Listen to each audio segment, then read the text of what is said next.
इतना अच्छे भी ना बनो कि लोग आपकी अच्छाई का फायदा उठा लें। सीख देती कहानी। साधु और सांप। एक बार की बात है। एक गांव में बहुत पुराना बरगद का पेड़ था। उस पेड़ के तने में एक बहुत जहरीला सांप रहता था।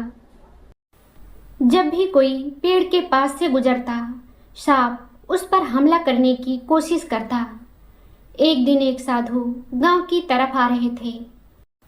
वह बड़ी दूर से पैदल चलकर आ रहे थे, जिस कारण उन्हें बहुत थकान हो गई।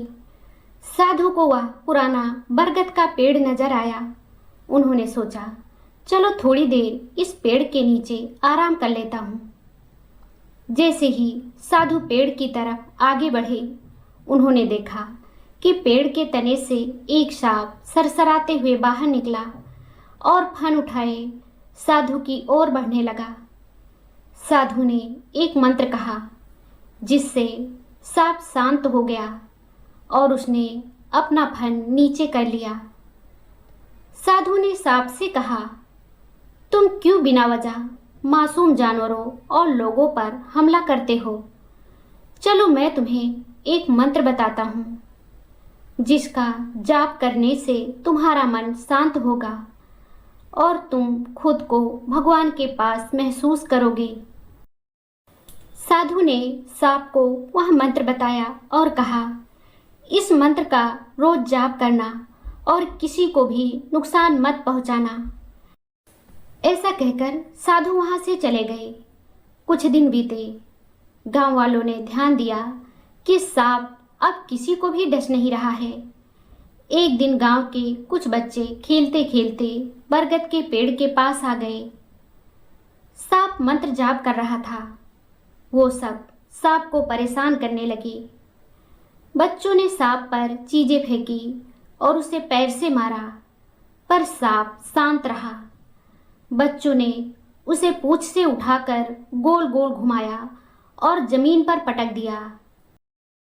सांप को बहुत चोट लगी और वह दर्द के कारण हिल भी नहीं पा रहा था। इतना कुछ होने के बाद भी सांप ने अपने बचाव में कुछ नहीं किया। वह बड़ी मुश्किल से रेंगते हुए अपने बिल तक पहुंचा। सांप कई दिनों तक बिना कुछ खाए पिए अपने बिल में पड़ा रहा। उसने शिकार करना भी छोड़ दिया था। वह पेड़ से गिरे हुए पत्ते और फल खाकर जीवित रहा। सांप को ऐसा जीवन जीते हुए काफी समय बीत गया। तभी एक दिन फिर साधु गांव में आए। वह सांप से मिलने गए। सांप बिल से बाहर आया और उसने साधु को प्रणाम किया। साधु को सांप बहुत कमजोर लगा। साधु ने सांप से पूछा कि वह शरीर से इतना कमजोर कैसे हो गया। सांप ने कहा, आपकी बात मानकर अब मैंने दूसरों को नुकसान पहुंचाना बंद कर दिया है। मैं पत्ते और फल खाकर जीवित हूँ। साधु बोले, केवल भोजन की कमी से तुम्हारी यह हालत नहीं हो सकती। क्या कोई और कारण है? साधु के ऐसा पूछने पर सांप ने कहा, जब मैंने दूसरों को डसना बंद कर दिया तो गांव के कुछ बच्चों ने मुझे बहुत परेशान किया।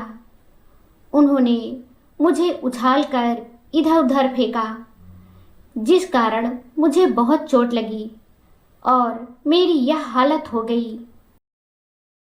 पर इतना कुछ होने के बाद भी मैं आपके दिखाए हुए रास्ते पर चला और किसी पर पलटकर हमला नहीं किया। साधु सांप की बात सुनकर हैरान रह गए। वह सांप से बोले, तुम कितने मूर्ख हो। मैंने तुम्हें किसी को डसने या काटने से मना किया था, पर तुम फुफकार कर उन बच्चों को डरा सकते थे और खुद को बचा सकते थे। साधु ने सांप को समझाया कि भगवान को पाने का केवल यह तरीका नहीं है कि हम किसी के साथ गलत ना करें, बल्कि यह भी उतना ही जरूरी है कि हम अपने साथ गलत ना होने दें।